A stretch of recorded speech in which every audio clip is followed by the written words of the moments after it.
Pode. Já começar. Então, bom dia, pessoal. Hoje são 19 de maio de 2023. Hoje o nosso tema é limite da idade gestacional para o aborto legal, e para isso a gente tem uma apresentadora, né, a nossa palestrante, uma pessoa super importante. Eu vou dar uma lida aqui no currículo dela, que é muito extenso, né? Eu tive que dar uma síntese ali no nosso banner. A professora Helena Borges da Silva Paro, ela é professora associada da Universidade Federal de Uberlândia, né, do Departamento de Ética e Humanidades em Saúde da Faculdade de Medicina, mestre em Saúde, mestre em Ciências da Saúde da UFO, doutora em Ciências e Educação em Saúde da USP de São Paulo, com estágio em pós-doutoral no Programa de Pós-Graduação em Bioética da UNB, secretária da Comissão Nacional Especializada da FEBRASMO sobre Violência Sexual e Interrupção Gestacional prevista em lei, membro da Rede Médica pelo Direito de Decidir e da Rede Feminista de Ginecologistas e Obstetras, membro da Comissão da FIGO pelo Aborto Seguro. Quem vai estar ao lado dela, né, moderando essa mesa, é a professora Sara, aqui do nosso departamento, graduada em Medicina pela UFMG, especialista em Ginecologia e Obstetrícia pela FEMIG, mestre em Fisiologia e doutora em Saúde da Mulher pela Georgetown University, pós-doutora em Saúde da Mulher pelo UFMG. Tem formação em Mindfulness pelo Center for Mind Body Medicine e University of Minnesota e pela CJ Harvard Medical School.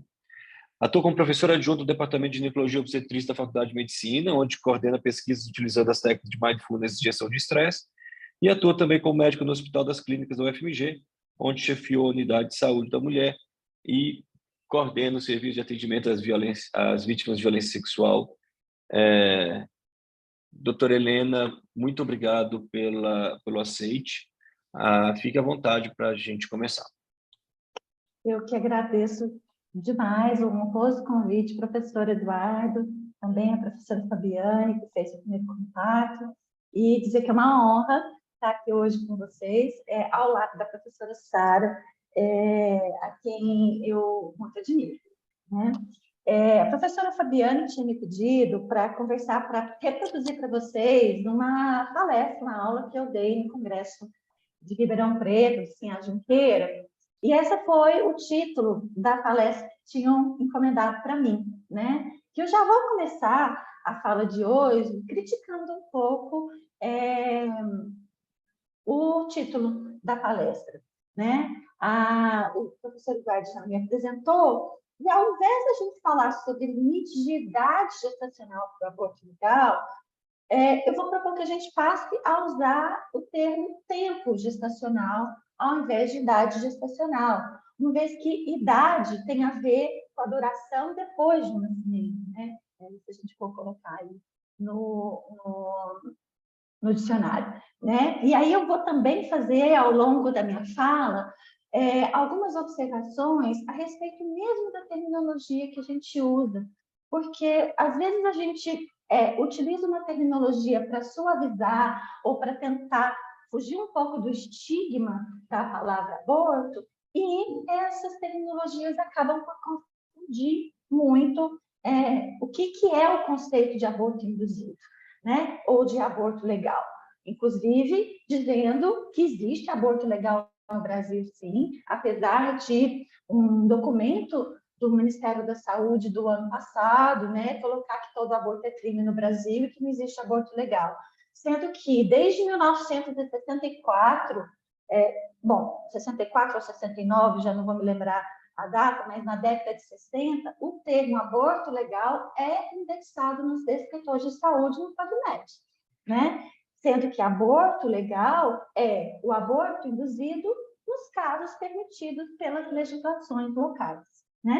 E a gente que sabe que no Brasil o aborto é legal em 3 circunstâncias: nos casos de gravidez, de estupro, de anencefalia fetal e quando a gravidez impõe um risco de vida à pessoa gestante.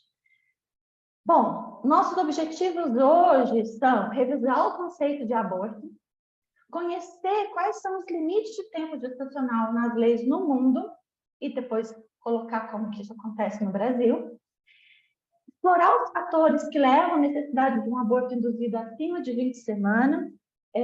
Haja vista que também há muito estigma e preconceitos e pré-julgamentos com as mulheres que chegam aos serviços acima de 20 semanas. Uma outra coisa que a gente vai evitar falar é aborto tardio, porque tardio dá a ideia de que passou da hora, e aí a gente vai ver por esses estudos que exploraram os fatores que levam mulheres a um aborto acima de 20 semanas, que é a hora que se for possível, né? Já enumeramos os princípios legais para aborto induzido no Brasil, mas eu vou repetir depois, e conhecer como é que se maneja o aborto induzido acima de 20 semanas. E se a gente tiver tempo, porque eu vou pedir assim, que eu termine aí umas 8h40, vou tentar terminar umas 8h40, 8h45, para que a gente possa ter um tempo para poder discutir mesmo, né? Que eu acho que é a parte mais interessante da gente se encontrar, porque senão eu gravo a aula, mando a aula e fica tudo, né? O encontro precisa ser valorizado. Bom, então aqui é importante, né? Que o aborto ele é dividido, né? Conceituados em aborto espontâneo e aborto induzido. E aqui eu trago para vocês a definição da CID-11, da Classificação Internacional de Doenças, na sua 11ª revisão, passou a vigorar em 2019. E aqui a gente vai ver que no aborto espontâneo há sim uma relação com o tempo gestacional ou peso fetal, que tem aí a ver com mais ou menos a viabilidade, mas pode não ser viabilidade, porque em alguns países a viabilidade fetal pode ser maior do que 22 semanas, dependendo dos recursos tecnológicos, e a viabilidade também depende de fatores individuais da gestante, da pessoa gestante, e também das condições fetais, né?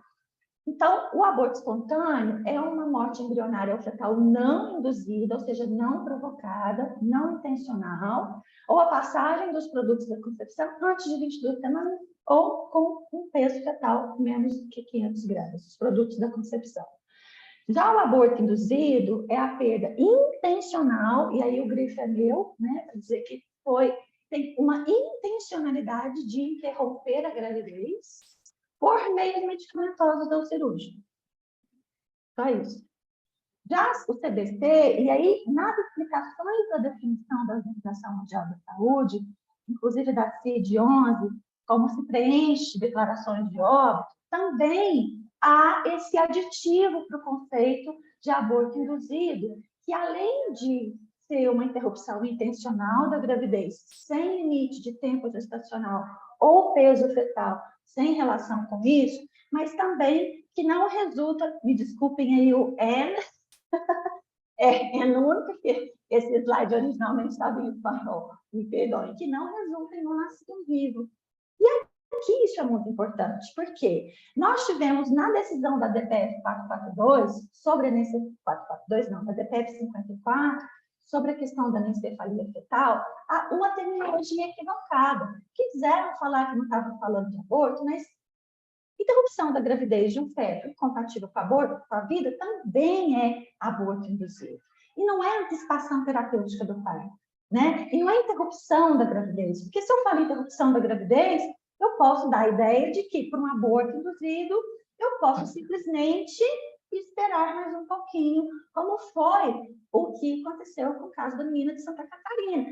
Vamos esperar mais um pouquinho, com 28, 29 semanas, a gente pode induzir uma prematuridade iatrogênica, sem pensar nas consequências clínicas e bioéticas relacionadas a um nascido prematuro, né? Então, é muito importante que a gente tenha essa noção de que aborto induzido é intencional, não tem relação com o tempo gestacional, não tem relação com o peso fetal, não tem relação com viabilidade e não resulta em um nascido vivo, tá?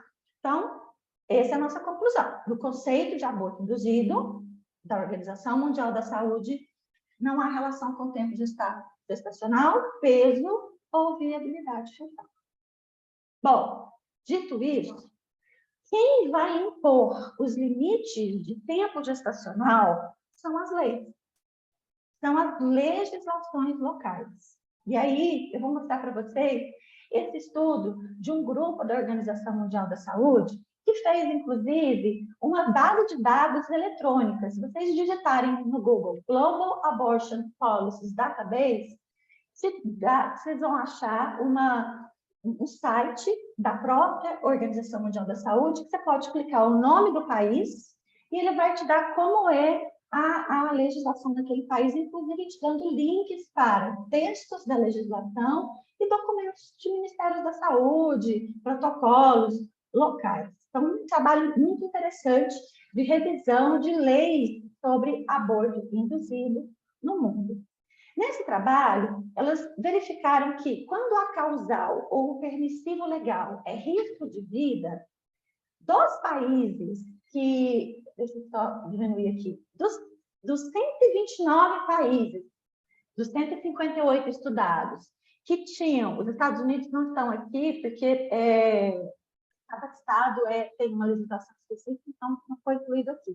Estudaram 158 países. Dos 158 estudados, 129 tinham tinham o permissivo risco de vida e apenas 24% desses países impunham, por exemplo, um limite de risco de vida.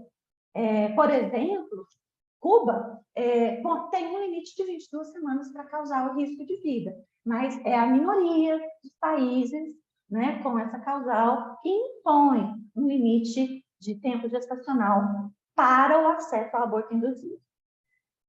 Bom, já quando o permissivo saúde física e ou mental, já sobe para 38% dos países com esse permissivo, que também diminui, né, para 101 países que têm esse permissivo, 38% impõem um limite de tempo gestacional, quando o permissivo legal é saúde física e ou mental da pessoa gestante. Quando se trata de condições fetais, o que é até um pouco contraditório, né? A gente vai aumentando, quase metade dos países impõe algum tempo gestacional para o acesso ao aborto induzido, né? E quando a causal é por estupro, 61% dos países tem algum limite de tempo gestacional para o acesso ao aborto induzido. Que é a conclusão das autoras desse estudo? Essa ampla variação, e aí a variação vai de 8 até 35 semanas, né? Para os limites de tempo gestacional nos permissivos legais, né? Essa ampla variação nos limites de idade gestacional demonstra simplesmente que esses limites não estão baseados no conhecimento científico, né? E qualquer limite imposto pelas leis, né, pode forçar as mulheres a procurar os abortos clandestinos ou até mesmo serviços fora do país, o que aumenta o custo e as inequidades sociais, ou seja, as mulheres mais vulneráveis são as que mais sofrem com a imposição de tempos gestacionais nas leis que não estão baseadas no nosso conhecimento científico da área da medicina, né? E como que é no Brasil? Nossa lei não traz um limite de tempo gestacional para os poucos permissivos legais que nós temos, né? O artigo 128 diz que não pune aborto, e a gente vai colocar induzido, né? Claro, quando praticado por médico, quando não há um meio de salvar a vida da gestante, no caso de gravidez resultante de estupro, e se haver uma gestação com anencefalia fetal. Então, nossa lei, que é de 1940, atualizada em 2012, né, com a DPEC 54 da anencefalia fetal, não coloca tempo gestacional como limite. A gente tem limite de permissivo, né? O aborto é permitido, é legal, e permissivos muito restritos, que são esses três, né? Então, a gente já fez essa conclusão. Não há limite de tempo gestacional para os permissivos ao aborto induzido no nosso país.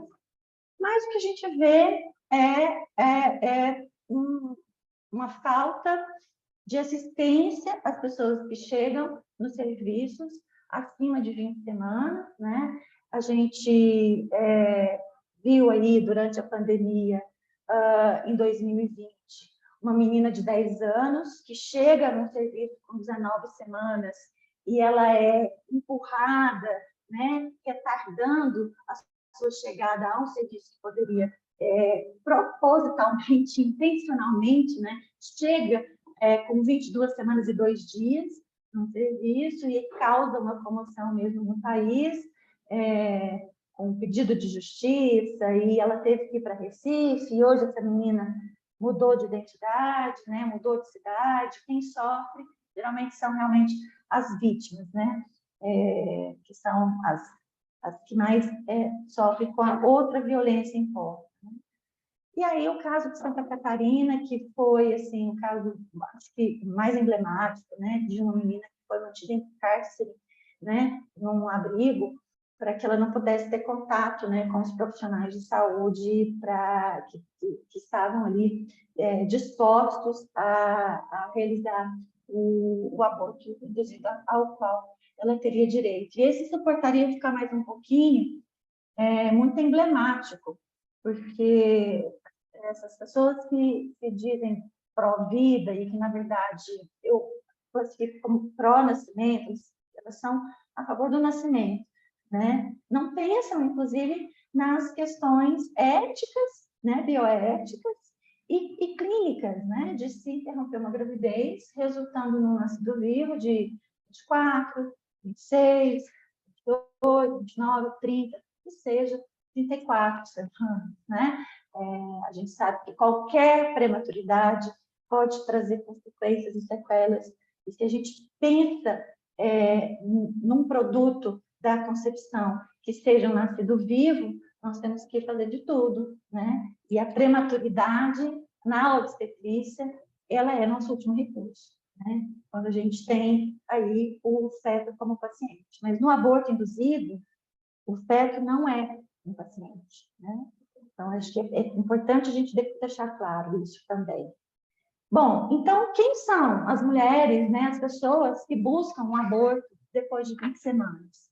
Esse é um estudo publicado em 2013, foi um estudo misto, quanti-qualitativo, que fez uma entrevista por questionário fechado e com perguntas abertas. E aí estudou mais de 200 mulheres e as que tiveram acesso ao serviço de saúde, pegaram no serviço de saúde norte-americano depois de 20 semanas, e de mulheres que chegavam aos serviços no primeiro trimestre de gravidez e foram entrevistadas. E aí, Foster e Kimford, elas são autoras do The Turnaway Study, que é um estudo longitudinal prospectivo que já seguiu mais de 1.000 mulheres por mais de 10 anos nos Estados Unidos, justamente essas mulheres que chegam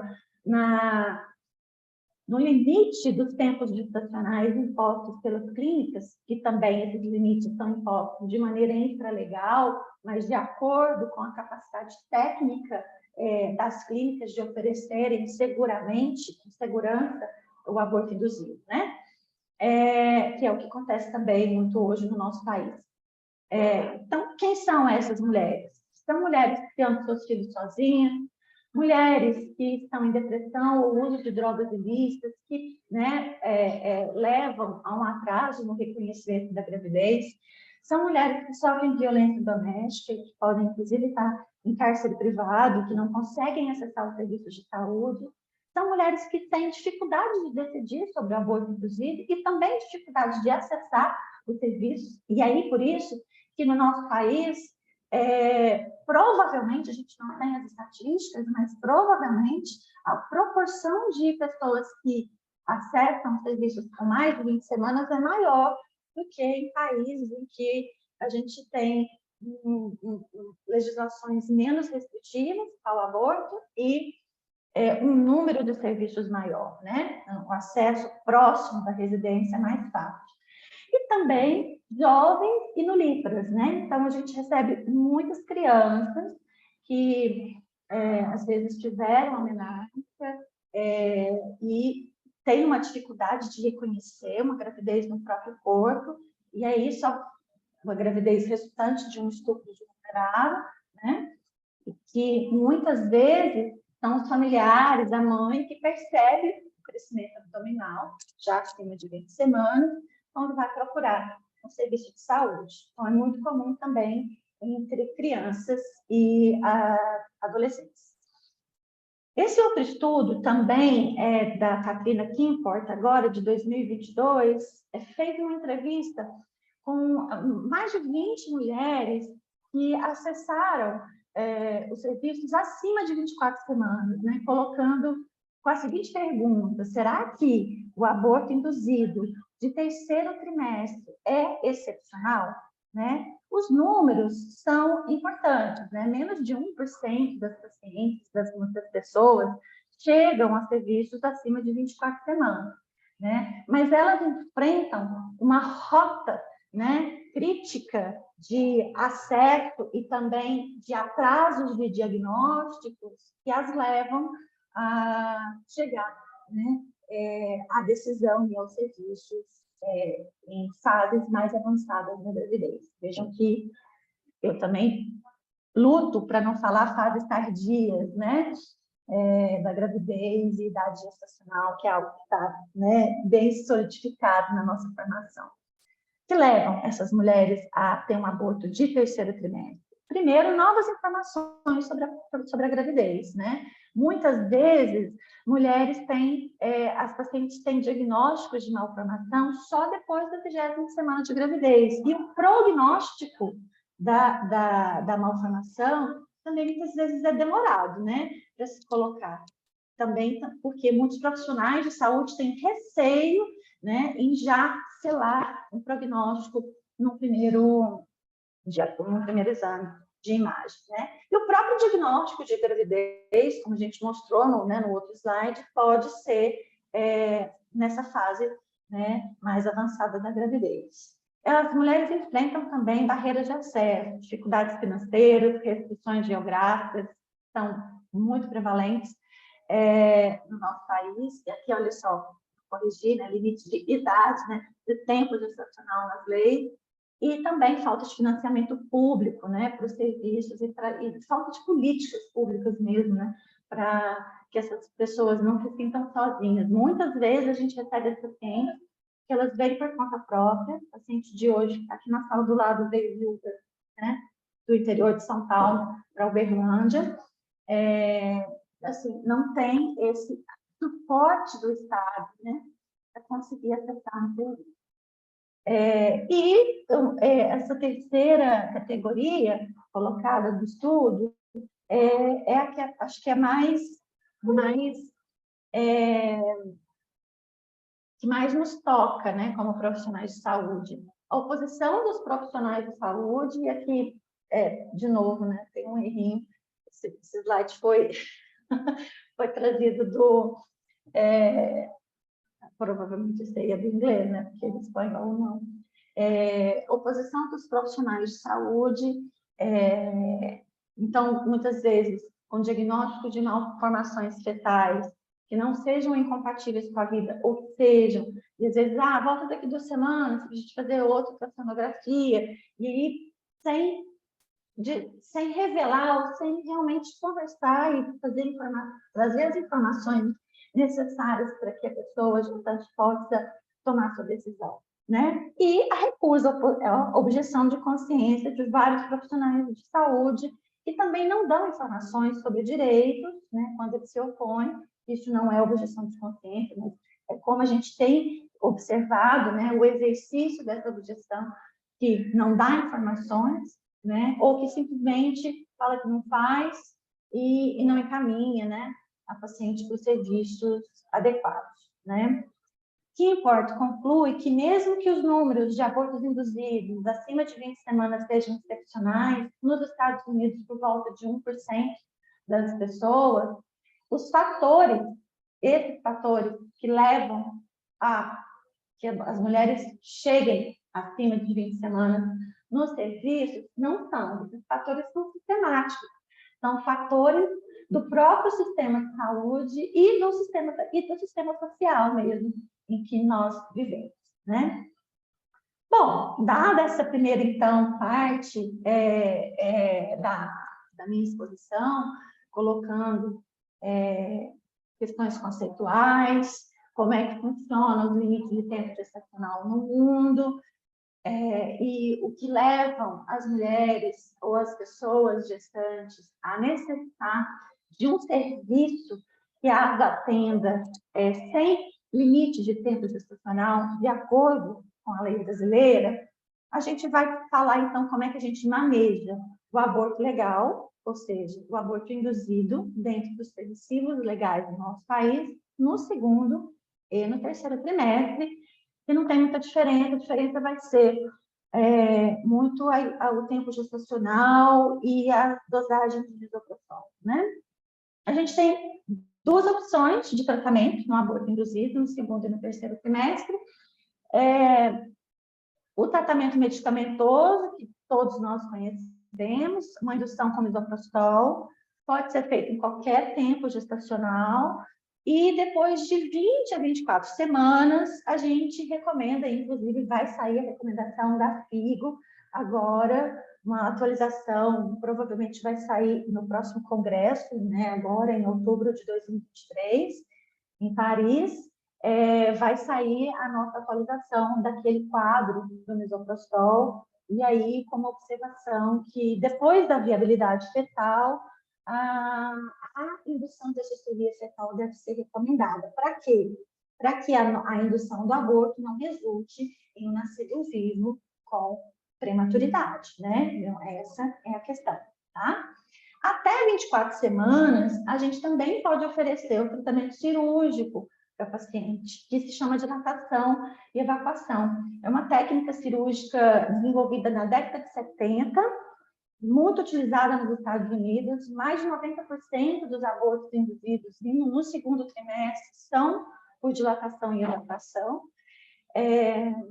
Geralmente até 24 semanas, já vi profissionais muito experientes fazendo até 26, 27, mas é mais difícil. E não requer indução de sistolia fetal, já que não vai haver um nascido vivo depois do tratamento da evacuação dos produtos da concepção. Aqui no Brasil, a gente tem 2 serviços que atualmente oferecem dilatação e evacuação entre 14 e 24 semanas, que são no Avidas, aqui em Uberlândia, e o Vila Nova Cachoeirinha, que é um hospital municipal, né, na cidade de São Paulo. Bom, sobre a indução de assistolia fetal, que todo serviço que tem de aborto legal, se for atender pessoas acima de 22, vamos colocar 20 até 24 semanas, precisa de fazer a indução da assistolia fetal. A gente coloca, assim, provavelmente aqui no Brasil, a gente pode estabelecer 22 semanas como um critério para se precisar de uma equipe treinada em IAF, indução de assistolia fetal, né, para poder conduzir um aborto medicamentoso. A FIGO coloca que acima de 20 semanas, de acordo com as recomendações de saúde. Lá em 2014, a OMS coloca que depois de 20, o clínico pode preferir fazer uma IAF antes da indução medicamentosa. Não existe assim, porque não existem estudos ou evidências científicas sólidas para isso. No entanto, o que nos leva a fazer IAF é a prevenção de um nascido vivo, né? Que não é a intenção de um aborto induzido. O Royal College recomenda a IAF acima de 22, a partir de 22 semanas. Tá? Então, 22 semanas e 0 dias, o Royal College recomenda a indução de assistolia fetal. Na Inglaterra, acima de 24 semanas, apenas para malformações fetais e por condições fetais e risco de vida da mulher, na lei, né, da Inglaterra. Nos Estados Unidos, alguns serviços, como esse serviço, que é um serviço especializado em abortos induzidos de terceiro trimestre, recomendam acima de 24 semanas a IAF de rotina. Para quê? Para evitar o parto prematuro não intencional após a administração dos medicamentos de dilatação cervical. Como é que se faz a IAF. A gente tem 3 medicamentos que estão hoje cientificamente aceitáveis, né, e recomendados tanto pela Sociedade de Planejamento Familiar, né, como por revisões sistemáticas a respeito de drogas para indução de distolia fetal. Cloreto de potássio, intracardíaco, lidocaína, ou intracardíaca ou intratorácica, e a digoxina injetável, que pode ser intraamniótica ou intrafetal, que seria ótimo se a gente estivesse no Brasil, porque aí qualquer obstetra que sabe fazer manobras de Helfand consegue fazer a injeção intraamniótica. Com cloreto de potássio e lidocaína, é feito guiado por ultrassonografia. A pessoa que faz é uma pessoa geralmente da medicina fetal, que tem habilidades em procedimentos fetais guiados por ultrassonografia. A gente aqui utiliza a lidocaína porque a lidocaína tem claramente uma segurança maior, né, se a gente tiver qualquer incidente, né, na injeção. Não vai causar nenhuma questão parada cardíaca materna, né? A digoxina leva até 24 horas para causar a sistolia fetal. Já o cloreto de potássio e lidocaína, praticamente instantaneamente. Quando não acontece no mesmo momento do procedimento, ele pode, 10, 15 minutos, fazer ultrassonografia de novo e certificar a sistolia fetal. Bom, e aí, depois da sistolia fetal, depois da IAF, o aborto medicamentoso ele vai ser manejado de acordo com o tempo gestacional, né? Então, essas são as vias de administração, que podem ser vaginal ou sublingual, né? Com menos de 24 semanas, 400 microgramas a cada 3 horas, sem interrupção, sem dose máxima, até a expulsão dos produtos da concepção. Até 28 semanas, a gente diminui para 200 microgramas, de 4 em 4 horas, e mais de 28 semanas, 100 microgramas, de 6 em 6, de 50 a 100, até a expulsão dos produtos da concepção. Aqui, cesárea anterior. Nós estamos com a paciente hoje, que tem 2 cesáreas prévias, 26 semanas. Antes de 28 semanas, a gente pode induzir com misoprostol com segurança, né? Com as doses recomendadas. O risco de ruptura uterina é de 0,3%. Isso foi não só nossa revisão sistemática de Goya, 2009, mas também uma outra, de Berghella e colaboradores também, publicada com DMJ, também em 2009. Então, esse é o risco que tem que ser colocado, né, para paciente na hora do consentimento livre. Eu vou falar em 5 minutinhos os nossos desafios, né? Declaração de óbito e destino dos produtos da concepção. Esses são 2 grandes gargalos que a gente começa a ter, porque aprendemos que não há limite de tempo gestacional e temos orientações, tanto do Conselho Federal de Medicina quanto do Ministério da Saúde, equivocadas, né? Que nos obrigam a emitir uma declaração de óbito, né? Porque não se fala aqui na resolução, não tem uma diferenciação de aborto induzido para óbito fetal, né? Então, morte fetal não é, aborto induzido não é morte fetal, né? Aborto induzido é o óbito ou a sistolia intencional, né? O que a gente vai declarar ali, né? Então, é errado a fazer declaração de óbito, mas é obrigatório. Errado do ponto de vista conceitual e do ponto de vista mais conceitual mesmo, né? Mas é uma obrigatoriedade nossa. Por que é errado? Porque para que uma declaração de óbito é feita, é emitida? Para trazer informações sobre mortalidade e para fazer o sepultamento. No caso de pacientes com malformações fetais, gravidezes desejadas, né? O paciente deveria poder solicitar, e ela pode, mesmo antes de 20 semanas, né? A gente sabe disso. Mas, no caso da violência sexual, emitir uma declaração de óbito e obrigar que uma mulher vá ao cartório, registrar o óbito, fazer o sepultamento, é uma nova violência contra essa mulher. Então, a gente tem agora esse desafio que a gente lidar com essas questões de maneira a não reproduzir violências institucionais. E aí, os Estados Unidos não fazem declaração de óbito, né, para aborto induzido.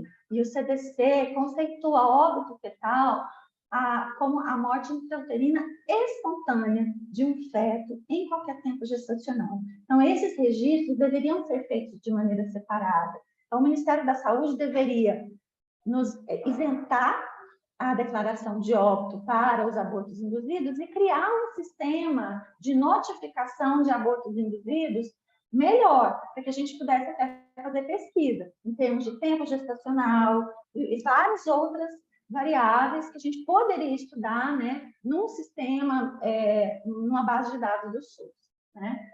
Então, mas, por enquanto, a gente precisa. Então, aqui só para mostrar que os Estados Unidos não fazem, né, a coisa, e essa é uma orientação da própria Organização Mundial da Saúde, agora com a CID-11, sobre óbito, declaração de óbito, né? Então, assim, a recomendação de declaração de óbito não se aplica à interrupção artificial da gravidez, que é definida independentemente da duração e deve ser apresentada separadamente das estatísticas de óbito fetal, natimorto, induzido ou nascido livre. Recomendação da OMS de 2022.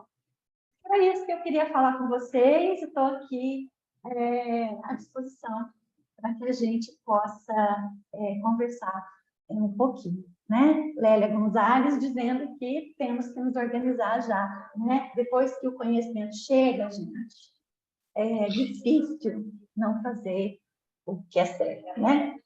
Obrigada. Nós que agradecemos, professora Helena. Vou passar direto para a professora Sara, então, para as considerações dela. Helena, não tem nem o que dizer a respeito dessa sua aula, né? Eu já conheço essa sua fala há alguns anos.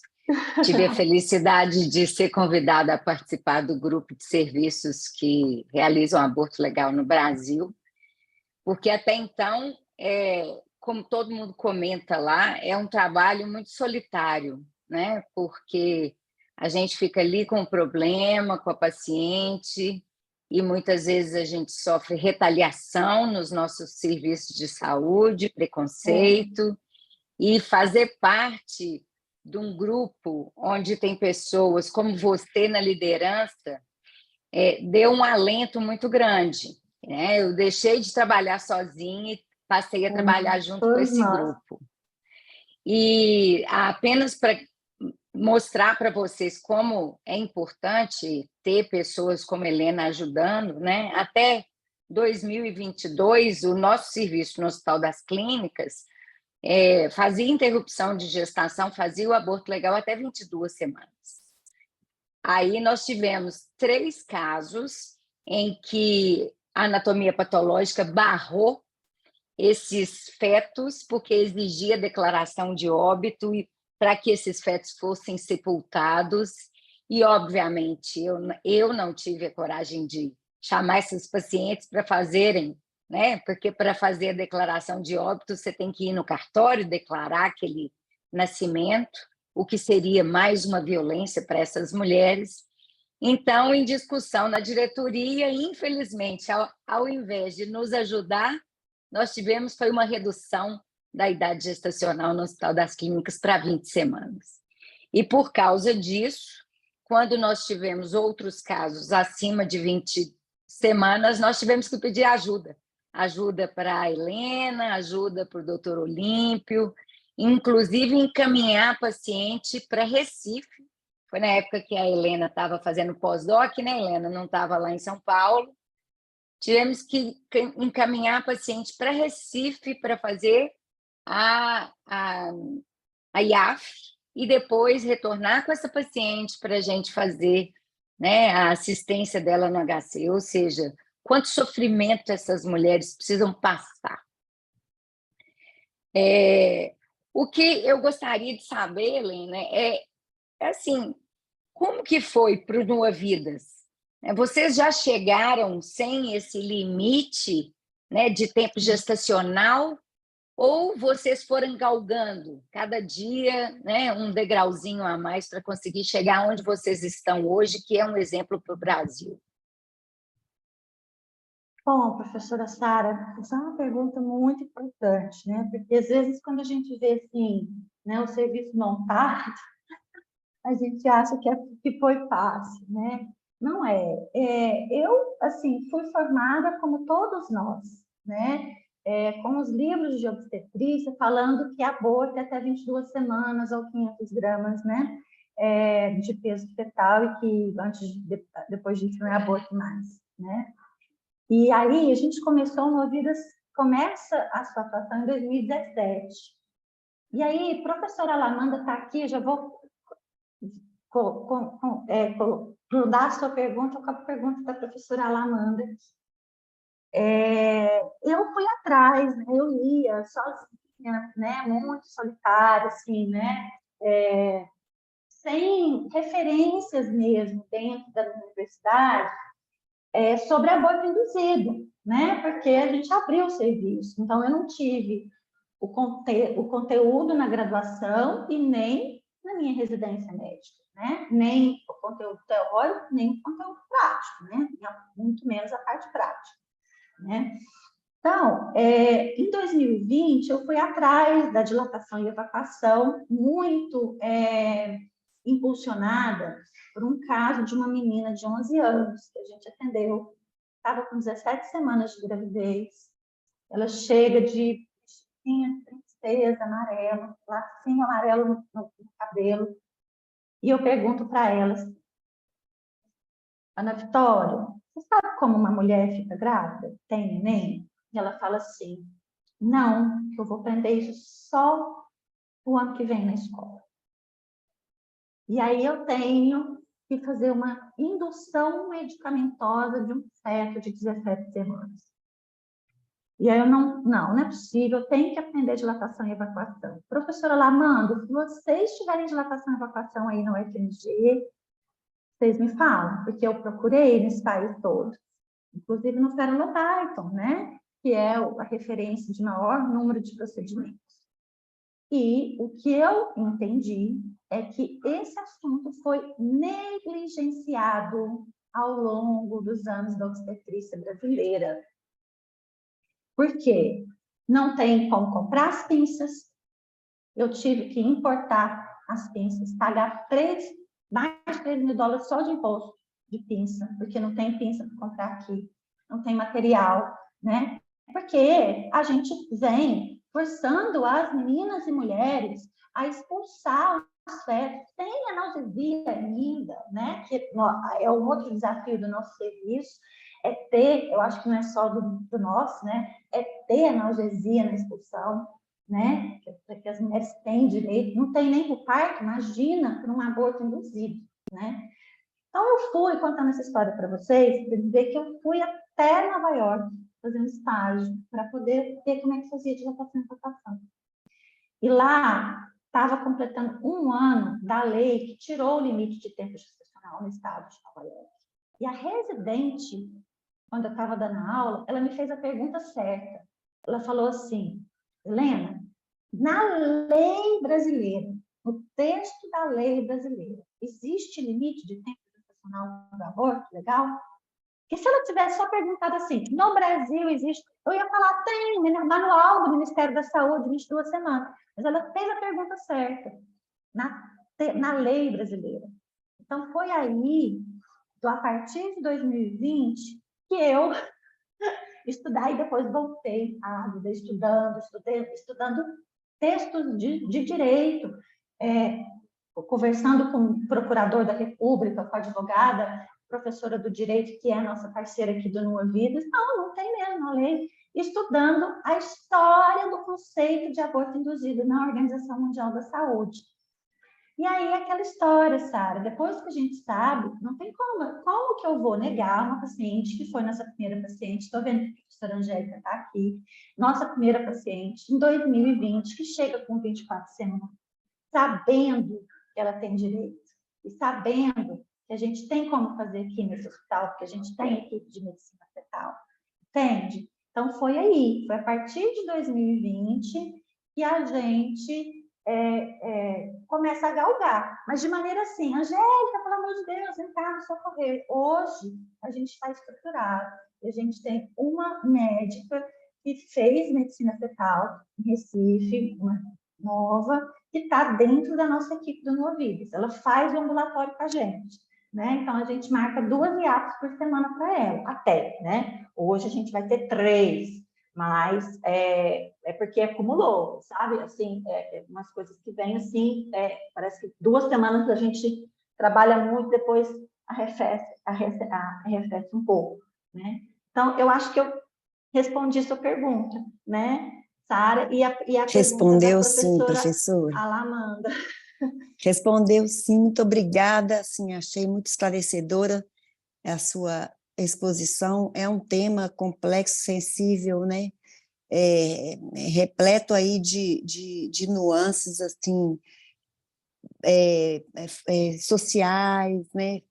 Familiares e Religiosas também também. religiosas, políticas, né? E Sim, muito também que acaba contaminando, né? Mas assim, a sua aula é muito esclarecedora, muito sensível e assim muito objetiva, sabe? Eu tenho a impressão que aqui no nosso serviço, Sarinha está lá nessa linha de frente, a gente tem algum embrião, sabe? Eu sou uma obstetra, assim, que eu vou te falar, dinossáurica, clássica, né? Para não falar, assim, que eu tenho mais de 35 anos de obstetrícia. E eu fico, quando você fala de dilatação e evacuação, me remeteu a alguns procedimentos que fazíamos lá na década né, de 80, que a gente aprendeu, dilatando e evacuando.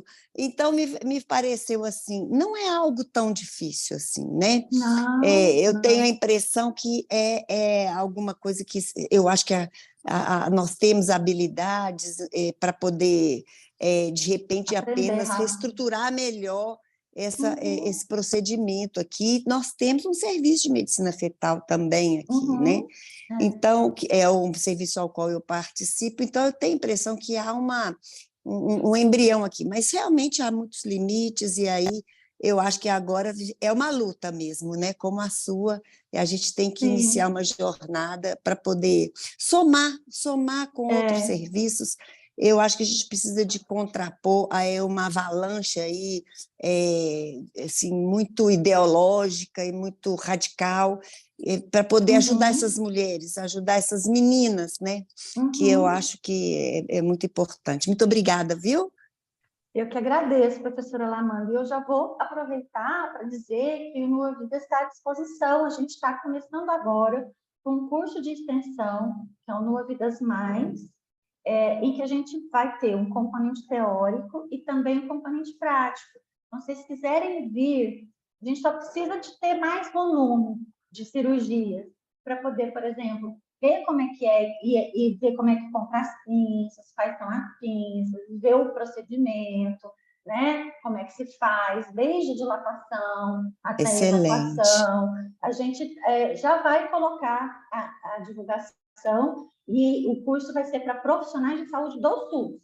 Então, é para poder, né, ver e assim aprender a fazer não é aprender a fazer, mas aprender como que se implementa um serviço que tem aborto Isso medicamentoso via mesmo. telemedicina, anil ambulatorial, IAF, dilatação e evacuação e aborto medicamentoso acima de 24 semanas, né? Então, tudo isso está incluso assim no pacote prático, né, Excelente. do curso de extensão, que está quase pronto, já está aprovado no CIE, e a gente está faltando só uma verbinha e gravar as aulas. Excelente. Esse é um Mas, detalhe, mas mas só para... para quem já foi em Nova York e comprou pinça, isso é um pequeno detalhe, né, Não, professora? é isso aí, tranquilo. Professora Helena, Muito obrigada. a gente não tem uma pergunta no chat, mas eu queria reforçar uma situação assim e entender como que é feito aí no serviço. A senhora falou das declarações de óbito, né? Ou seja, Sim, esses acho fetos, importante. Uhum, eles precisam, né, ter essa declaração. E aí? uhum, perfeito. Obrigada Para pela onde vão? pergunta. Certo, perfeito. Primeira coisa, a gente vai escrever uma declaração de óbito de maneira errada, mas é o jeito. A gente causa mortes, aborto previsto em lei, CID O04. Bom, tá errado, isso não causa mortes, mas também está errado exigir uma declaração de óbito. Aprendi isso com o doutor Olímpio, precisando. Aborto previsto em lei, ponto, mais nada, certo? Então, isso é causa morte na declaração de óbito.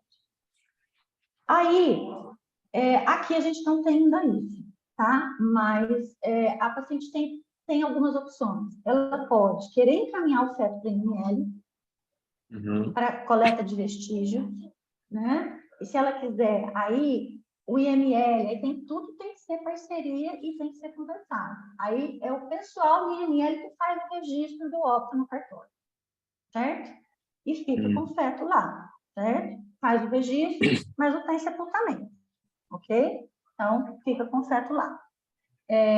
Ou retira o que precisa de retirar e faz um sepultamento social, né? 2, isso a gente tem essa alternativa. Alternativa 2, que a gente ainda não estruturou aqui no hospital, mas a maternidade Primeiro de Oliveira, em Salvador, já tem. O próprio hospital, um funcionário do hospital faz o registro da declaração de óbito, e o hospital tem uma parceria, tanto com o cartório quanto as funerárias, para fazer o sepultamento social, como se fosse de indigente. Não é de indigente, a gente não vai colocar que é indigente, porque a declaração de óbito tem feto morto de fulano de tal, tá? Então, não é de indigente, mas o pagamento do sepultamento é da prefeitura, tá? A gente não tem essa opção aqui ainda. O que a gente tem aqui em Uberlândia, o nosso departamento de anatomia humana, tem um programa de doação de corpos, doação voluntária de corpos. Eu, por exemplo, se morrer e quiser doar meu corpo, eles têm esse programa. E aí a gente também fez a parceria com esse programa que chama Além da Vida, esse programa aqui do departamento. Então, muitas pacientes, quando elas não querem polícia envolvida, elas fazem a doação. Não está muito legal aqui, porque a gente precisa de ter a segunda opção, que é o hospital, porque meio que a gente está forçando as pacientes a doar se elas não querem levar para a polícia, entendeu? Isso não é legal, isso não é uma doação livre, né? Porque é mais ou menos porque ela não tem outra alternativa. Então, é assim que a gente faz, tá? Então, precisa de ter uma comunicação. Outra coisa que a gente também ainda não avançou, mas que Salvador já avançou, com dificuldades aqui administrativas mesmo do hospital, fazer uma conversa com a vigilância epidemiológica estadual, para que todo atestado de óbito que chegar lá com aborto previsto em lei não seja investigado como morte neonatal. Entende? Porque senão vai lá na casa da mulher saber o que aconteceu, entendeu? Porque é para isso que serve a declaração de óbito, né? Fazer investigação, política pública, saber se está morrendo de sífilis congênita, de infecções congênitas, pré-natal mal realizado, para isso, né? De causas evitáveis. Mas não é o caso. Mas Salvador já avançou também, porque a gente ainda, por assim, dificuldades, etc., chegando, não está reestruturando o hospital, está muito lento, né? Porque Salvador reestruturou tudo isso em 9 meses.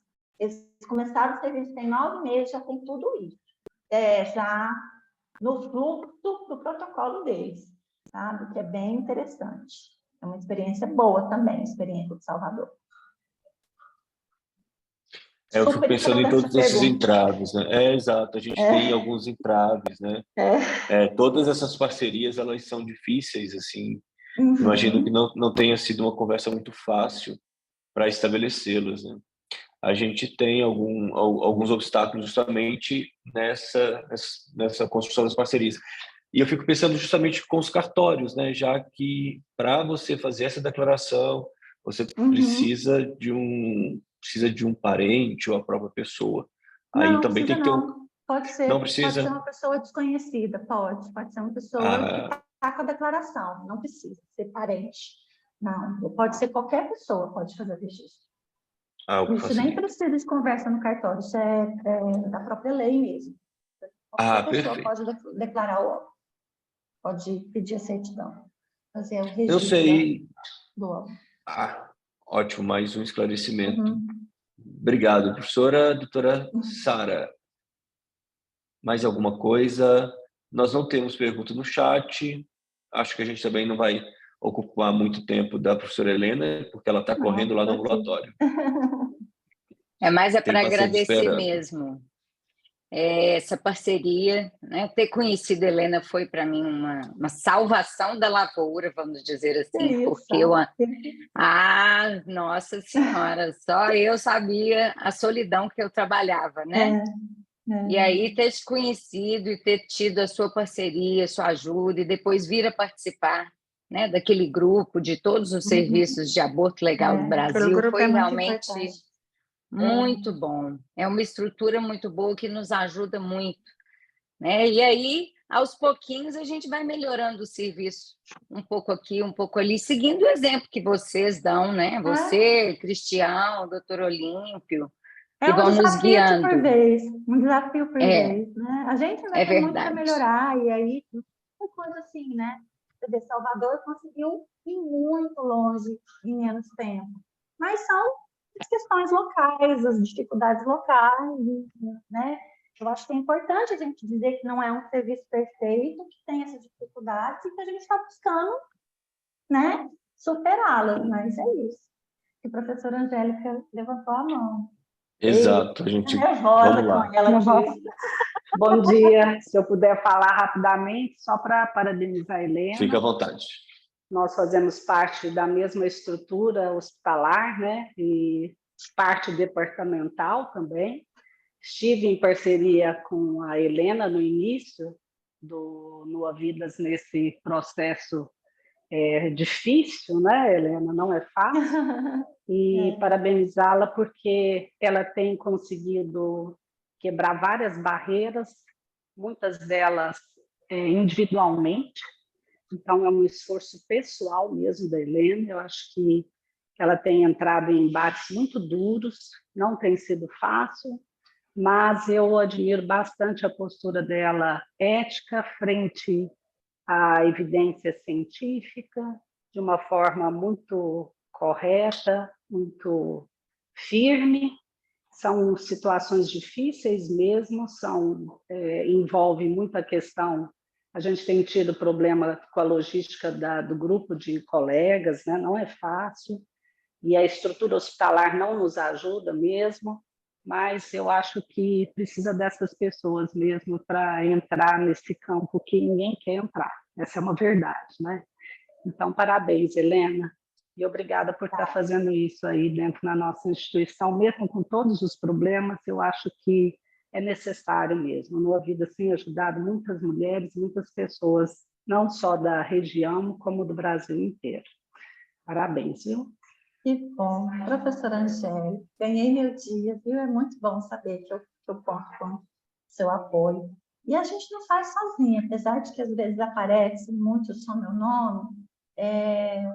Aqui é um apoio muito grande, me dá muita força. Então, a sua fala, a fala de todo mundo, né? Estar em rede, sei que estou em rede, então isso fortalece bastante, né?